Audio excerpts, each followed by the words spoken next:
श्री राधा माधव युगल सरकार की परम कृपा से उनकी चरण शरण में बैठकर इस परम दिव्य दुर्लभ भागवती वार्ता का श्रवण लाभ हम सभी को प्राप्त हुआ।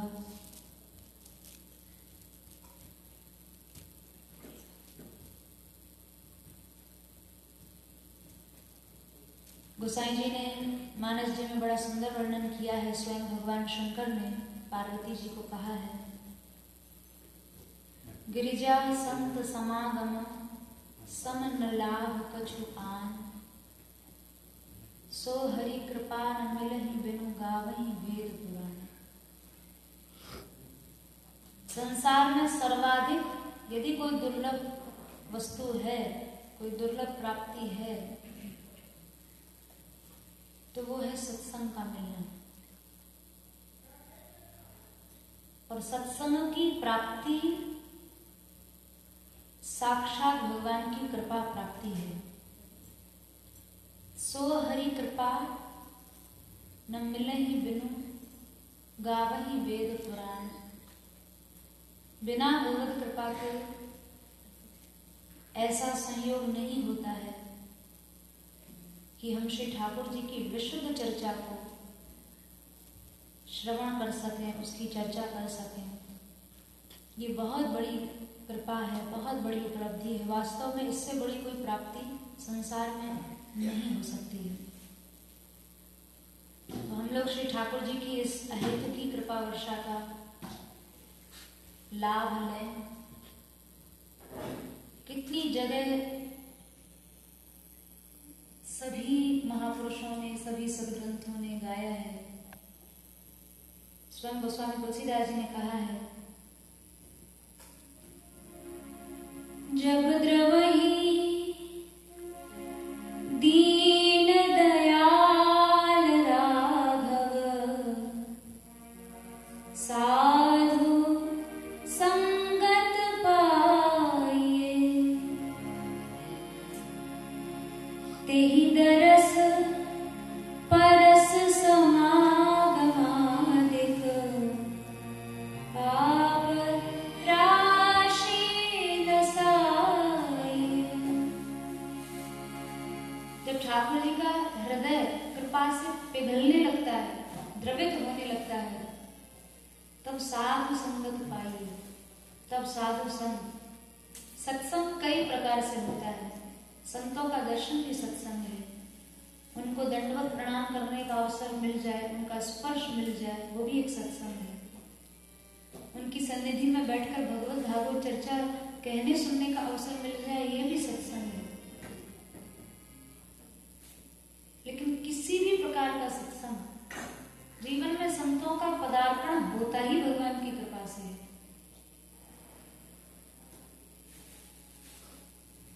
तो वास्तव में ये बहुत बड़ी कृपा है और इस कृपा का हम लोग पूर्ण लाभ लें। पूर्ण लाभ से तात्पर्य जो भी जितनी देर 1, 1.5, 2 घंटे हम लोग यहाँ बैठे, एकाग्र मन होकर स्थिर चित्त से श्रवण करें और फिर श्रुत विषय को, सुने हुए विषय को धारण करें, आत्मसात करें। पहली बात, श्रवण का लाभ तभी मिलता है जब उस श्रुत विषय को धारण किया जाए। एक बार राजा विक्रमादित्य के राज्य में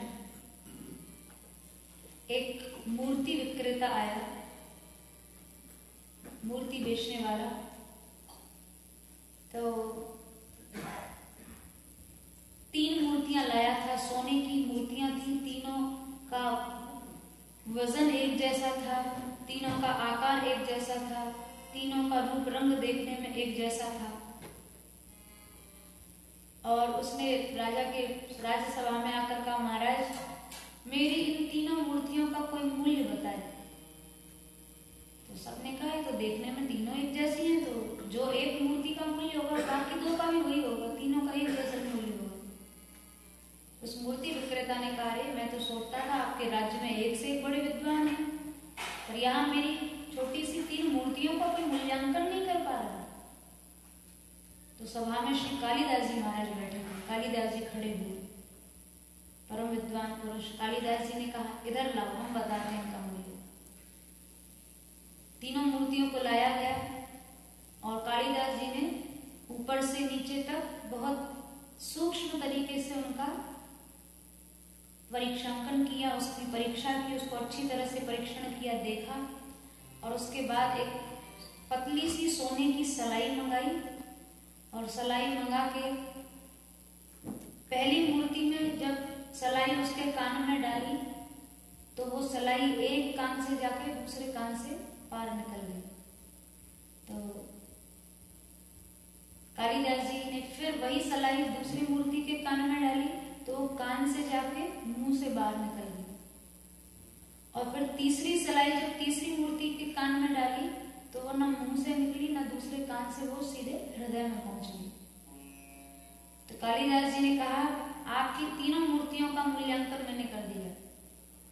जो पहली मूर्ति है इसका मूल्य केवल 1 कौड़ी का है, दूसरी मूर्ति है इसका मूल्य 100 स्वर्ण मुद्रा है, और तीसरी मूर्ति तो अमूल्य है, इसका तो कोई मूल्य ही नहीं है।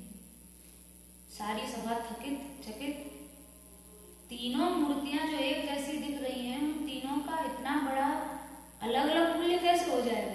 तो पूछा गया। कालिदास जी ने कहा देखिए, इन तीनों मूर्तियों से बड़ा सुंदर सिद्धांत स्पष्ट होता है। कुछ लोग संसार में ऐसे होते हैं जो एक कान से सुनते हैं और दूसरे कान से निकाल देते हैं। चूंकि ये मूर्ति सोने की है इसलिए कौड़ी भर मैंने दाम इसका रख दिया। कहने का तात्पर्य, भगवत कथा किसी भी तरह से अगर वो सुन रहा है, पर ध्यान रखने योग्य बात यह है कि यदि धारण नहीं किया तो वो सुनी हुई बात कौड़ी भर मूल्य की रह जाएगी।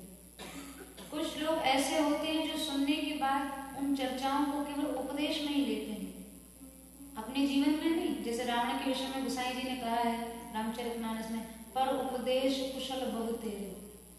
जहाँ दूसरों को समझाने की बात आए तो बढ़ चढ़ के हम लोग बड़े बड़े विद्वान बन के बोलते हैं, जहाँ अपने जीवन में कुछ देखने का अवसर आए तो खाली रहता है मामला।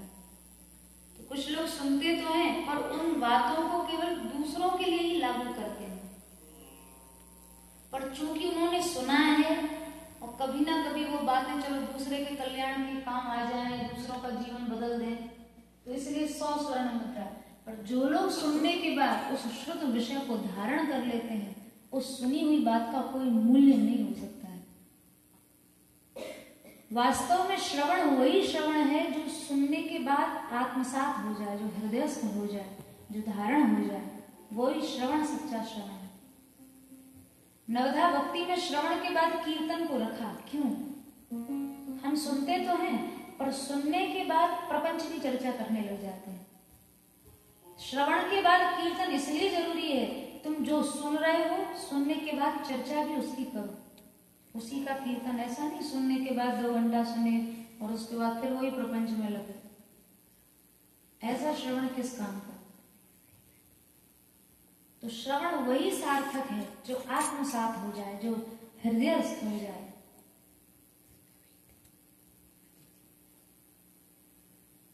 जो भी चर्चा हम लोग यहाँ सुने, जितनी देर बैठ के सुने, वो बात एकाग्र मन होकर हमें श्रवण करनी चाहिए।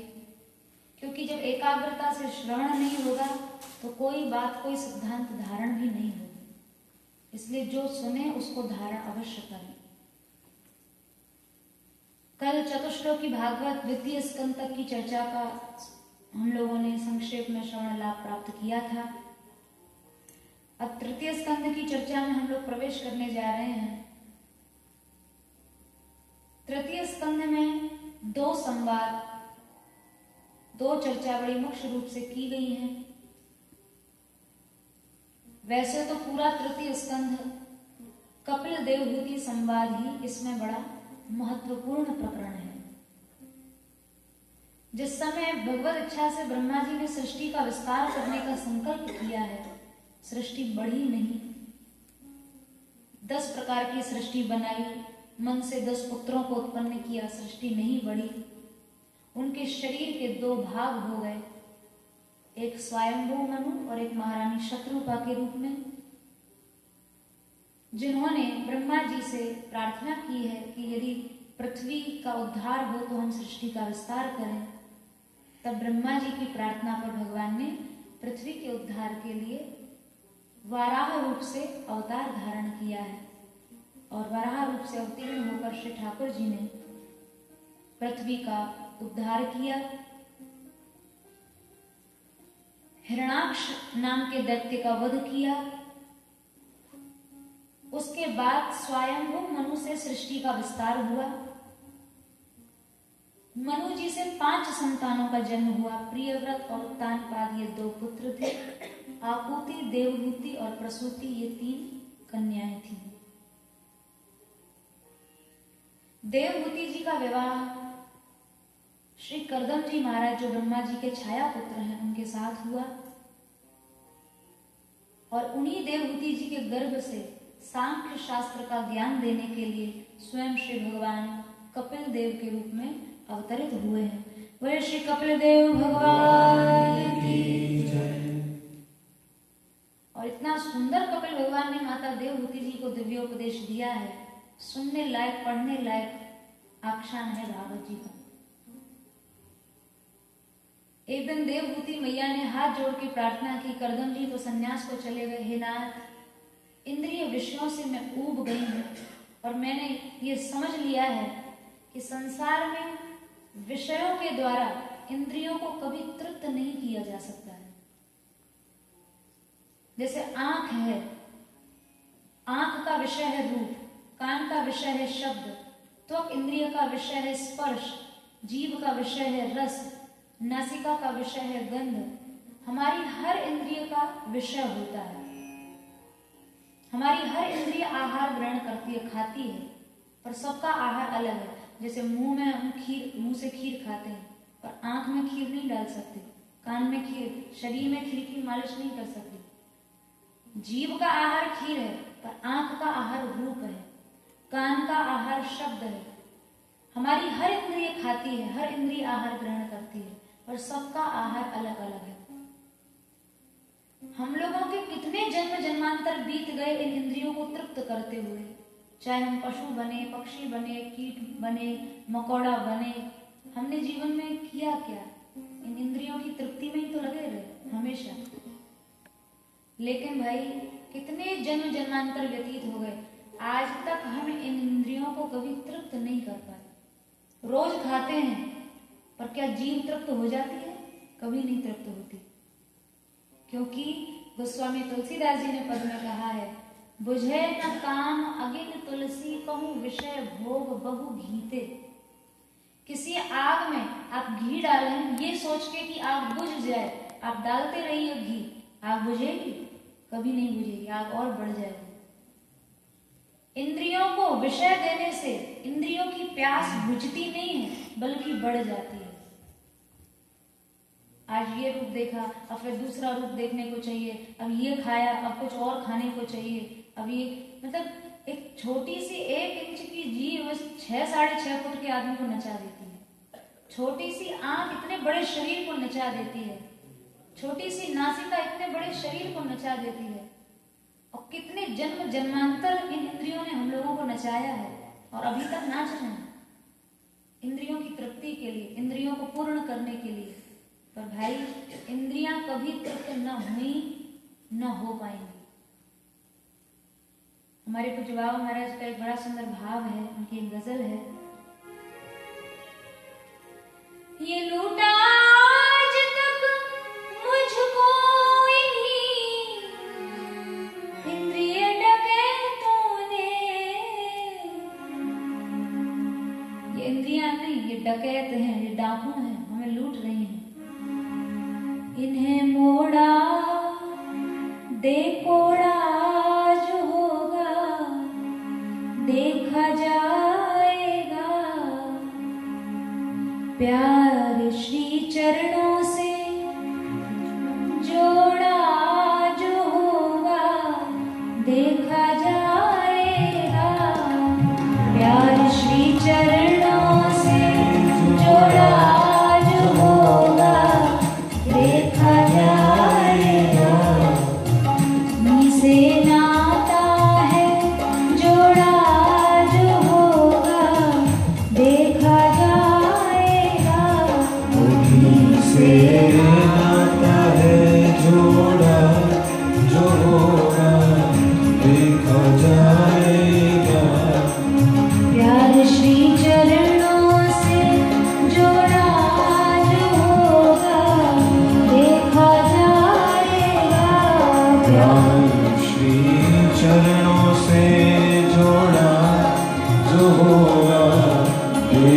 जाएगा।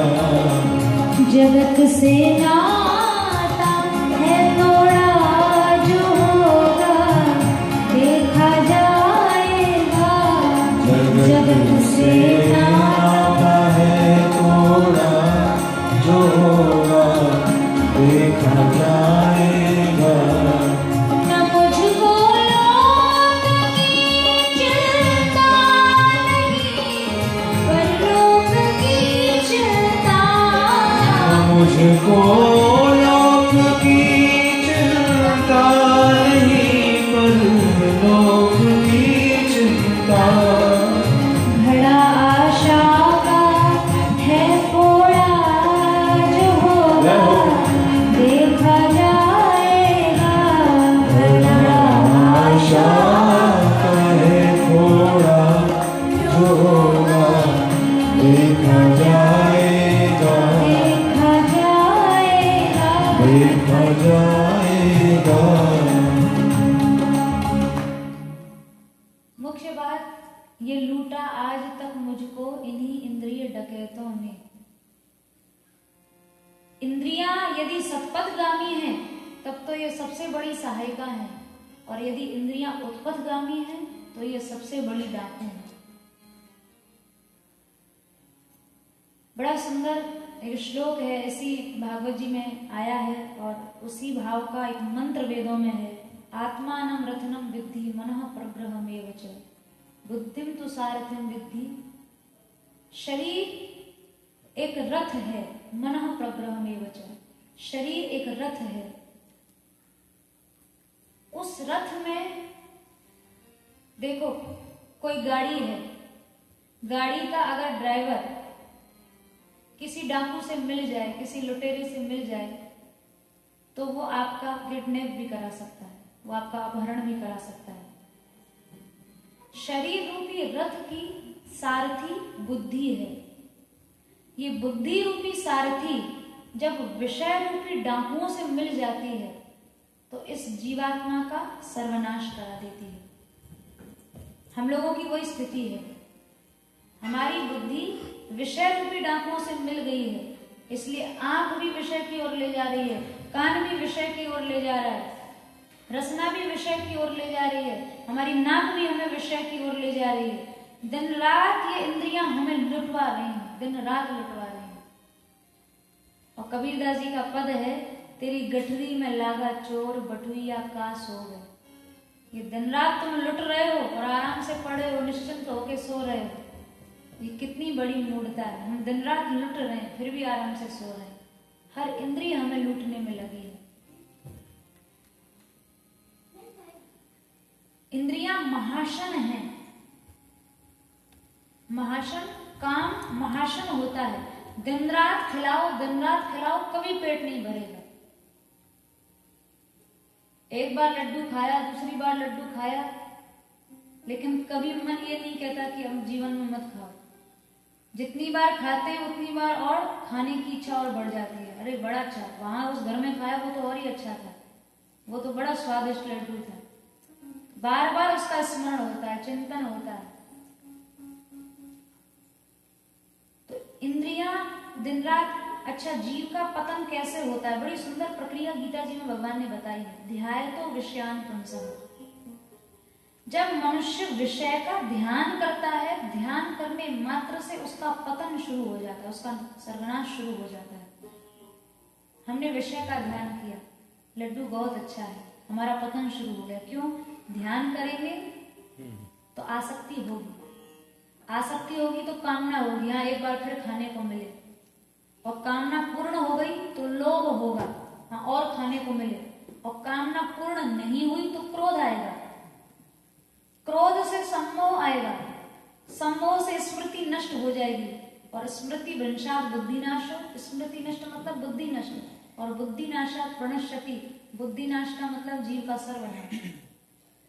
विषय के ध्यान मात्र से पतन शुरू हो जाता है। कितना सूक्ष्म है, अपने विनाश को पहचानना भी कठिन है, बचना तो बहुत दूर। इसलिए कहा है काले सर्प किसी को खा जाए तो काले सर्प का खाया आदमी बच सकता है, पर विषय का विष जिसको चढ़ गया है वो नहीं बच सकता, क्योंकि काले सर्प की खाने की तो औषधि है, पर विषय का रंग जिस पर चढ़ गया उसका कोई दुनिया में उपचार नहीं, कोई औषधि नहीं। और विषयों के सांप के खाने से आदमी मरता है, पर विषय रूपी विष को तो देखने मात्र से आदमी मर जाता है। तो देवहूति मैया ने प्रार्थना की, भगवान मैं समझ गई हूं इन विषयों से कभी इंद्रियों को तृप्त नहीं किया जा सकता है, आप कृपा करें, मेरे कल्याण का कोई मार्ग मुझे बताएं। तब कपिल भगवान ने देवहूति माता को बहुत सुंदर उपदेश दिया है। माता जी, कल्याण क्या है हम लोग समझें। योग आध्यात्मिक पुंसाम मतो निश्रेयसाय, कल्याण केवल आध्यात्मिक योग यानी भक्ति योग से ही होता है। और कल्याण क्या है? सुख दुख से उपरति हो जाना कल्याण की स्थिति है, जहां न सुख का आभास हो न दुख का। पर ऐसा होना कितना कठिन है, सुख में हम सुखी न हो और दुख में हमें क्लेश न हो, ये कितनी बड़ी बात है। कल्याण कल्याण तो हम लोग चिल्लाते हैं, पर कल्याण कौन सी स्थिति है? सुख दुख को अनुभव करता है मन, मन ने जैसा चाहा वैसा हो गया तो वही सुख बन गया, और मन ने जो न चाहा वो हो गया तो वही दुख बन गया। तो मन की अनुकूलता सुख हो जाती है और मन की प्रतिकूलता दुख बन जाती है। तो सुख और दुख का अनुभव करने वाला मन है, तो सब रोगों का जड़ जो है वो मन है। तो फिर मन को अच्छी बात यह है कि ठाकुर जी को समर्पित कर दो, फिर न सुख में सुख का अनुभव होगा न दुख में दुख का अनुभव होगा। पर भैया समस्या हम लोग कह तो देते हैं मन भगवान में समर्पित कर दिया गया, पर जीवन निकल जाता है इन बातों को कहते कहते, कभी समर्पण होता नहीं। हमारा मन का समर्पण ठाकुर जी में हो गया है, इसकी क्या पहचान है? इसकी एक ही पहचान है कि सुख फिर तुम्हें सुखी नहीं कर पाएंगे, दुख दुखी नहीं कर पाएंगे। जब तक सुख दुख इन द्वंद्वों का अनुभव हो रहा है, इसका मतलब अभी भगवान में समर्पण हुआ नहीं है। सबसे बड़ी समस्या यही है कि मन लग नहीं पाता है भगवान में। पर एक बात ध्यान रखने की ये है कि मन संसार में नहीं लगता है। मन जब लगेगा तब भगवान में ही लगेगा, संसार में मन कभी नहीं लग सकता। अब स्वयं विचार करो, रोज हमारा मन कभी शब्द में जा रहा है, वहां से हटा फिर रूप में जा रहा है, वहां से हटा फिर रसना में जा रहा है, वहां से हटा गंध में जा रहा है। इसको लगना नहीं कहते, इसको भटकना कहते हैं। यहाँ लगा फिर वहां हटा, फिर वहां लगा फिर हटा, ये लगना नहीं है। लग गया तो फिर वहां से हटेगा नहीं। अब हमें किसी को लड्डू अच्छा लगता है खाने में, आप उसको एक बार लड्डू खिलाइए, बड़ा आनंद आएगा। उसको कहिए आपको बहुत अच्छा लगता है ना, और लड्डू लीजिए, दूसरी बार खाएगा अच्छा लगेगा, तीसरा लड्डू जबरदस्ती खिलाओगे कम अच्छा लगेगा, फिर चौथा लड्डू और जबरदस्ती खिलाओगे तो बिल्कुल अच्छा नहीं लगेगा, और ज्यादा जबरदस्ती कर दोगे तो उल्टी की स्थिति आ जाएगी। फिर ऐसी स्थिति हो जाएगी फिर उसको लड्डू सुनना भी अच्छा नहीं लगेगा। क्योंकि संसार के विषय पदार्थ जो हैं वो कभी नित्य प्रिय नहीं हो सकते, वो सदा एक जैसे अच्छे नहीं लग सकते। इसलिए हमारा मन रोज भटकता है, लगता नहीं है, रोज भटकता है। यहाँ लगा फिर वहां से हटा, फिर लगा फिर हटा, इसको लगना नहीं कहते, ये भटकना है। और जब ये लगेगा तो श्री ठाकुर जी में ही लगेगा और कहीं नहीं लग सकता, क्योंकि लगने योग्य स्थान वही है और कोई नहीं है। एक भक्तमाल जी में चरित्र प्राप्त होता है श्री कृष्णदास जी महाराज का। अष्टछाप के महाकवियों में हमारे पुष्टि संप्रदाय में हुए हैं कृष्णदास जी महाराज। श्रीनाथ जी साक्षात इन महापुरुषों के साथ लीला किया करते थे। एक बार ये किसी कार्य से आगरा गए हुए थे, तो वहां एक वेश्याओं के मोहल्ले में से निकले। एक वेश्या बहुत सुंदर गा रही थी, बहुत अच्छा, उसकी इतनी मधुर आवाज थी, इतनी अच्छा वो स्वर में गा रही थी कि कृष्णदास जी महाराज उस वेश्या के घर के नीचे खड़े होकर उसका गान सुनने लगे। और साथ में और लोग भी थे, सब बुरा भला कहने लगे, देखो बुढ़ापे में इनकी बुद्धि खराब हो गई है, वेश्याओं के मोहल्ले में खड़े हैं, लोग देखेंगे तो क्या कहेंगे, श्रीनाथ जी के सेवक हैं और वेश्याओं के घर के नीचे खड़े हैं। तो साथ के लोग सब छोड़ छोड़ के चले गए।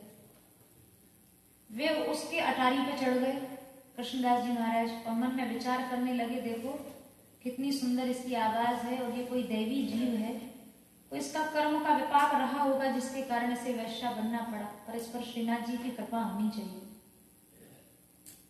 तो जब वो वैश्या गा ली, नाच ली, तो कृष्णदास जी महाराज ने उसको 10 रुपए निकाल के दिए। अब आज से 500 साल पहले 10 रुपए की कितनी कीमत होती होगी। 10 रुपए निकाल के दिया। वो तो वेश्या एकदम प्रसन्न हो गई कि ये तो कोई बड़ा रजवार लगता है, एक ही बार में 10 रुपए निकाल के दे दिए। फिर कृष्णदास जी ने कहा, देवी हम आगरा में फलानी जगह पर अमुक स्थान पर रुके हुए हैं, तुम आज रात में अपने सब संगत के साथ वहां आना और वहां हमें फिर गान सुनाना एक बार। फिर उसको 10 रुपए दे दिए। अब तो वो बड़ी प्रसन्न हो गई कि ऐसा आदमी बड़ा माल लुटा रहा है।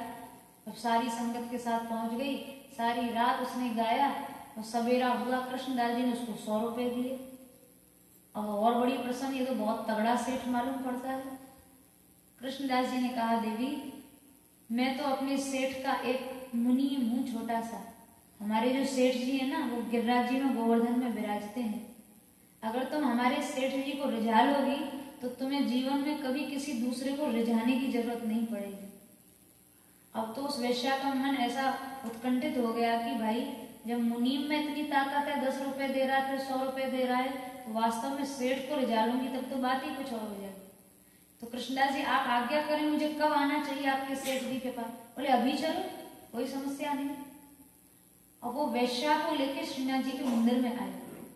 अब सब लोग कह रहे हैं, देखो क्या इनकी बुद्धि खराब हुई है, मंदिर में सत्संग भजन कराने की जगह वेश्या का नाच नचवाएंगे, नौटंकी करवाएंगे। सब बुरा बुरा कहने लगे। कृष्णदास जी महाराज ने उस वेश्या को कहा, देवी तुम स्नान करो और ठाकुर जी के प्रसादी आभूषण उसे दिए, तुम इनको धारण करो। नहा धो के बढ़िया सज धज के वो आई और कृष्णदास जी ने उसे श्रीनाथ जी के सामने खड़ा कर दिया। बोले ये ही हमारे सेठ जी हैं और तुम अगर इन्हें रिझा लोगी फिर तुम्हें दुनिया में किसी मलमूत्र के भांड को रिझाने की जरूरत नहीं पड़ेगी। और यहाँ तुम वही गाना जो तुमको हमारे सेठ जी को देखकर अनुभव हो। तो वो वेश्या जब खड़ी हुई, कृष्णदास जी महाराज ने हाथ जोड़ के श्रीनाथ जी से प्रार्थना की, हे नाथ जी आज तक इसने उनको रिझाया जिनको रीझना आता ही नहीं है, सच्चे रिझवार तो आप हैं, एक बार इस जीव पर कृपा जरूर कर दें। श्रीनाथ जी ने अपने साक्षात स्वरूप का ऐसा दर्शन कराया उस वेश्या को कि वो वेश्या, उसने बड़ा सुंदर वहां पद गाया है, मोमन गिरधर छवि पे अटक्यो, मोमन गिरधर छवि पे अटक्यो, ललित त्रिभंगी के अंगन पर चल गयो तहाँ ही ठठक्यो, मोमन गिरधर छवि पे अटक्यो। अटक गया श्रीनाथ जी के रूप में, उस वेश्या का मन अटक गया। सजल श्याम घन नील वरण है, फिर चित अनत न भटक्यो। कह रही है आज मन अटका है, अब तक तो भटक रहा था, आज मन अटका है। वो वेश्या उस पद की केवल 2 पंक्तियां गा पाई और उसके बाद नाचते हुए उसने श्रीनाथ जी के सामने अपना शरीर छोड़ दिया, अपना प्राण छोड़ दिया। उसके बाद कृष्णदास जी महाराज ने उसके पद को पूरा किया। कृष्णदास कियो प्राण नछावर,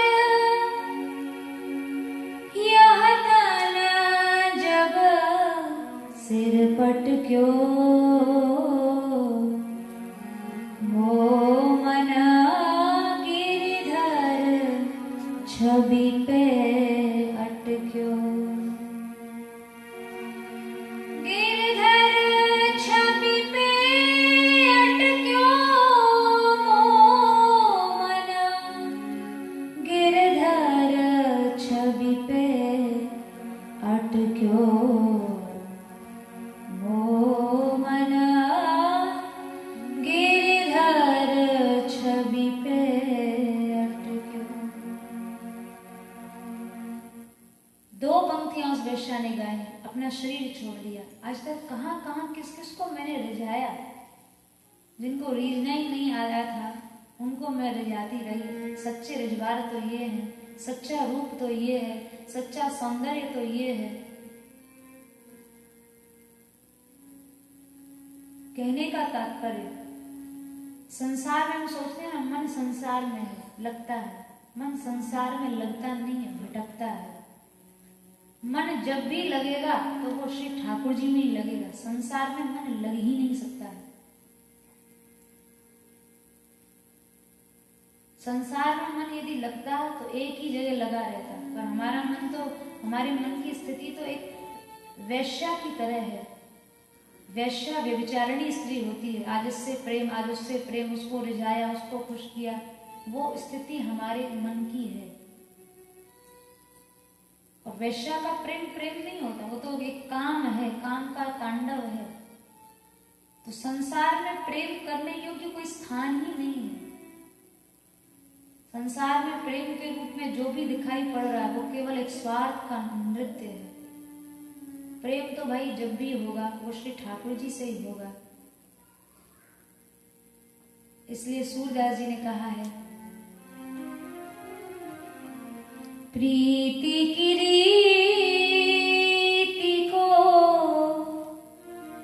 पैणों ही न्यारो। प्रेम का मार्ग बहुत टेढ़ा है, बहुत टेढ़ा। जैसे सांप है, सीधा जा रहा है पर सीधा नहीं जा सकता, वो सामने भी जाएगा तो टेढ़ा टेढ़ा जाएगा। प्रेम की गति बहुत वक्र है, सब नहीं चल सकते प्रेम के मार्ग पर। प्रेम तो भाई दिव्य भाव जगत की वस्तु है। इसको तो केवल श्री राधा माधव ने किया और निभाया, हम तुम नहीं कर सकते। सूरदास जी कह रहे हैं, के जाने वृष भानु नंदिनी, के जाने वह नंद दुलारो। प्रीति की रीति को पैणों ही न्यारो। बातन प्रीति न होए सखीरी, यह अपने जिए सोच विचारो। प्रेम बातों का खेल नहीं है। हमने कह दिया हम तुमसे प्रेम करते हैं, प्रेम इतना सस्ता सौदा नहीं है कि कहने से प्रेम हो जाए। सूरदास यह प्रीति कठिन है, शीश दिए बिन होए न गुजारो।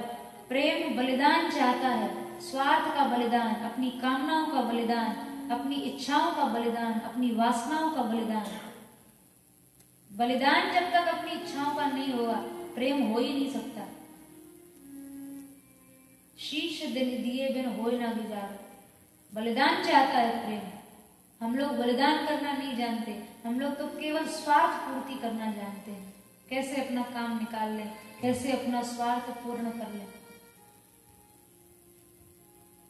तो श्री देवहूति मैया ने जब कपिल भगवान को कहा, कपिल भगवान ने कहा, देवहूति माता जी, संसार में मन नहीं लगता, भटकता है। मन तो श्री ठाकुर जी के चरणों में लगेगा।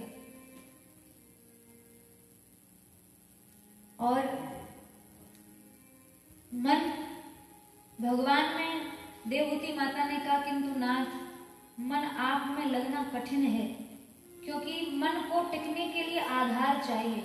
आप दिखाई नहीं पड़ते, आप बोलते नहीं, आप व्यवहार में नहीं आते, इसलिए बेचारे संसारी साधारण लोग कैसे आप में मन लगाएंगे। तो उसको बहुत सरलीकरण कर दिया कपिल भगवान ने, बड़ा सरल रास्ता बता दिया। बोले माता जी चिंता की बात नहीं है, अगर मुझ में मन नहीं लगता है तो मेरे जनों में लगा दो, मेरे भक्तों में मन लगा दो। मुझ में मन लगे या मेरे जनों में लगे एक ही बात है। ठीक है मैं आके नहीं बोलता, मैं आके नहीं कुछ कहता व्यवहार करता, पर मेरे भक्त तो सामने साक्षात जीते जागृत चलते स्वरूप हैं। वो बोलेंगे भी, वो बात भी करेंगे, वो खाएंगे भी, वो व्यवहार भी करेंगे, सब कुछ करेंगे। इसलिए मीरा जी का एक बड़ा सुंदर पद है, मैं अपनो मन हरि सो जोर्यो, हरि सो जोर सबन सो तोर्यो,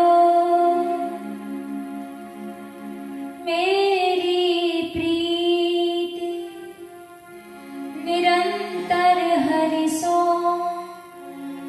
जो खेलत बाजीगर गोरो। मैंने गिरधर गोपाल में ऐसा मन लगा दिया है जैसे मैं अपने गिरधर की, एक बाजीगर होता है ना, मदारी होता है, जो बंदर को जैसे कहता बंदर नाचता है। मीरा जी कह रही हैं मैं भी अपने गिरधर गोपाल की, वो मेरा मदारी है, वो मेरा बाजीगर है, वो मुझे जैसे नचाता है, जैसे रखता है, मैं वैसे ही रहती हूँ। इसको कहते हैं समर्पण।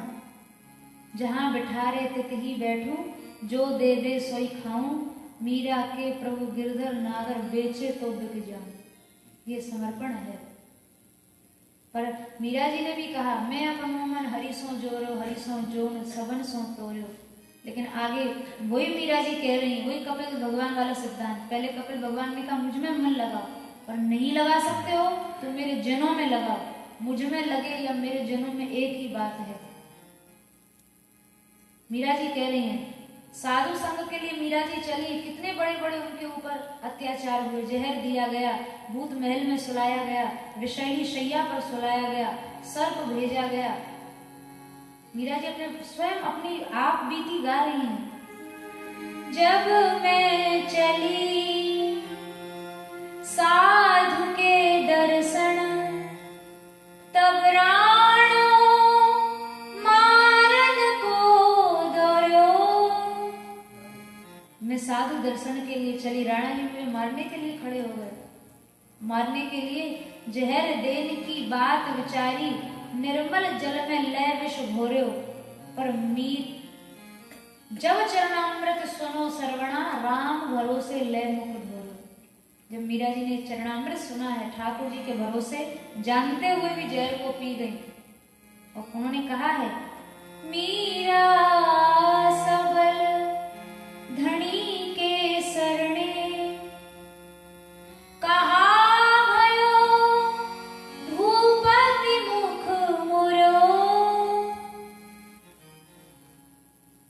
मीरा उस सबल धनी की शरण में है। एक राजा रूठ जाएगा तो मीरा का कुछ नहीं बिगाड़ पाएगा, और मीरा का गिरधर रूठ गया तो मीरा को बचेगा क्या। किसी की परवाह नहीं की मीरा जी ने। कितना बड़ा साहस था एक स्त्री में, कितना बड़ा आत्मसमर्पण था। मैं अपनो मन हरि सो जोर्यो, हरि सो जोर सबन सो तोर्यो। यही बात श्री परमानंद दास जी ने अपने पद में कही है। मायरी मेरो माधव सो मन मान्यो, अब क्यों भिन्न होए मेरी सजनी, दूध मिलो जैसे पान्यो। जैसे दूध में पानी को मिला दिया जाए तो आप पानी को फिर अलग से नहीं देख सकते, ऐसा मन लग जाए श्री ठाकुर जी में। और भाई भगवान में न लगे तो कोई बात नहीं, पर भगवान के जनों में तो लग ही जाना चाहिए। उससे क्या लाभ होगा, कपिल भगवान कह रहे हैं संसार आसक्ति समाप्त हो जाएगी। जब मेरे जनों में मन लगेगा तो संसार से मन हटना शुरू हो जाएगा। अहंता और ममता एक ऐसा बंधन है, हम उसे काटे तो तब जब वो हमें दिखाई पड़े, ये दिखाई भी नहीं देता है बंधन। एक बार एक व्यक्ति भैंस को बांधे हुए ले जा रहा था। तो एक महात्मा जी ने कहा, भैया इस भैंस से बंधे हुए तुम कहाँ जा रहे हो? तो उसने कहा, दिखाई नहीं पड़ता, मैं भैंस से बंध के नहीं जा रहा हूँ, भैंस मुझसे बंध के जा रही है। अच्छा। तो महात्मा जी ने क्या किया, जो रस्सी पकड़ के ले जा रहा था रस्सी को बीच से काट दिया। अब भैंस आगे आगे दौड़ने लगी और वो पीछे पीछे दौड़ने लगी। महात्मा जी ने कहा, कहो भैया, भैंस तो जिस बंधन में थी वो दिखाई पड़ रहा था, पर तुम भैंस के जिस बंधन में हो वो तो दिखाई भी नहीं पड़ रहा है। अहंता और ममता, मैं और मेरापन एक ऐसा बंधन है जिसे दूर करना तो दूर, इसे पहचानना भी कठिन है। एक बार श्री गोरखनाथ जी महाराज अपने गुरु श्री मत्स्येंद्र नाथ जी के साथ साथ जा रहे थे। तो उनके गुरु पीछे पीछे चल रहे थे, गोरखनाथ जी आगे आगे चल रहे थे। तो पीछे से चलते हुए श्री मत्स्येंद्र नाथ जी ने गोरखनाथ जी को पैर में एक ठोकर मारी। गोरखनाथ जी कुछ नहीं बोले। थोड़ा सा चले, गुरु जी ने फिर ठोकर मारी, कुछ नहीं बोले।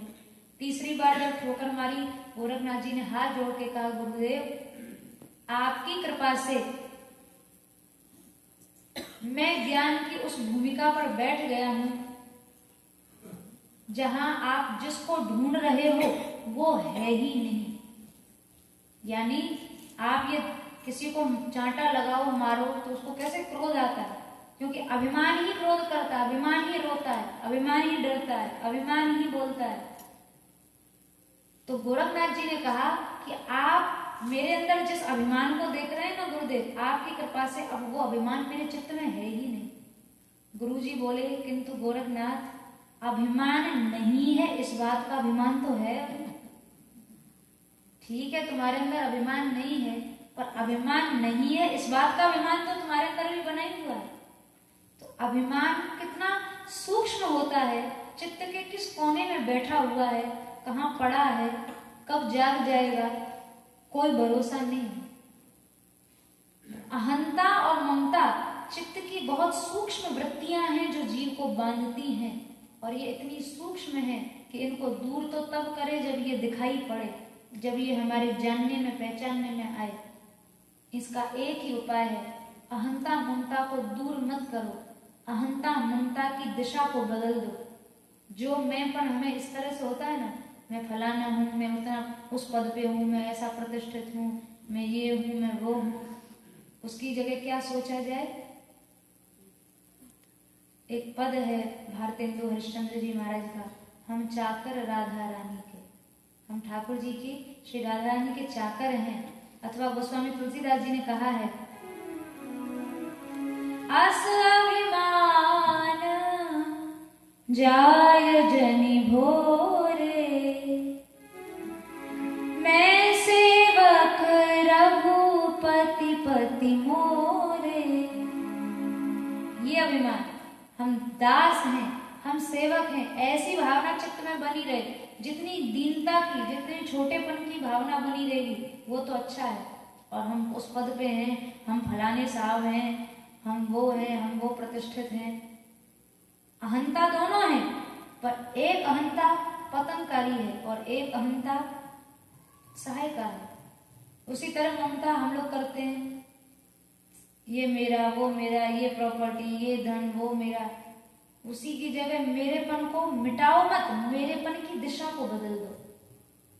जैसे मीरा जी ने कहा, मेरे तो गिरधर गोपाल,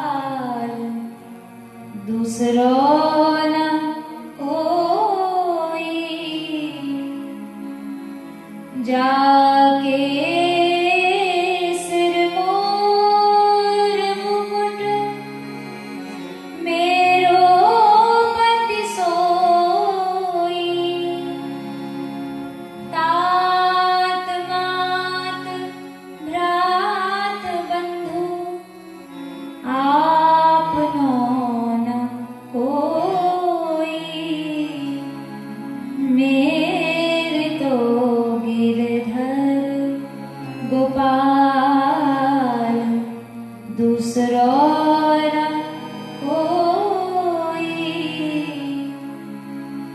मेरे तो गिरधर ये मेरा वो मेरा, उसकी जगह ठाकुर जी में मेरापन जुड़ जाए, उनके जनों में मेरापन जुड़ जाए, तो वो मेरापन नुकसान नहीं करेगा। कपिल भगवान ने कहा है देवहूति मैया से, मेरे भक्तों में मन लग जाए। कैसा मन लगे, किस भाव की निष्ठा भक्तों में हो, ये जानना जरूरी है। किस स्तर की निष्ठा भक्तों में होनी चाहिए। एक बार श्री कबीरदास जी महाराज अपने पुत्र कमाल के साथ, घर में कुछ संत आ गए, खिलाने पिलाने के लिए कुछ नहीं था, बोले चलो भैया बगल के घर में चोरी करे आते हैं। क्योंकि जब लक्ष्य पवित्र होता है ना, तो क्रिया उल्टी सीधी भी हो तो कोई बात नहीं। तो कबीरदास जी महाराज घर में गए, बगल में रात का समय था, उस मिट्टी के घर थे, तो उस घर में उन्होंने एक बहुत बड़ा सा छेद कर दिया। दोनों बाप बेटे भीतर घुस गए, सब माल मतेला जो था, दाल आटा चावल सब बांध लिया। और बांध के जब चलने लगे, एक बर्तन गिर गया तो घर के सब लोग जाग गए। तो कबीरदास जी खुद तो बाहर आ गए। उन्होंने क्या किया कि कहीं संत वेश की निंदा ना हो, कि देखो साधुओं के रूप में भी चोर घूमते हैं, तो संत वेश की निंदा न हो, इसके लिए उन्होंने, बेटा जल्दी से निकल नहीं पाया तो बेटे का मस्तक काट के ले गए, कि शरीर पड़ा रहे तो भले पड़ा रहे, पर कम से कम कोई ये तो नहीं कहेगा कि संत होके चोरी करते। अपनी बदनामी नहीं, संत वेश की बदनामी न हो।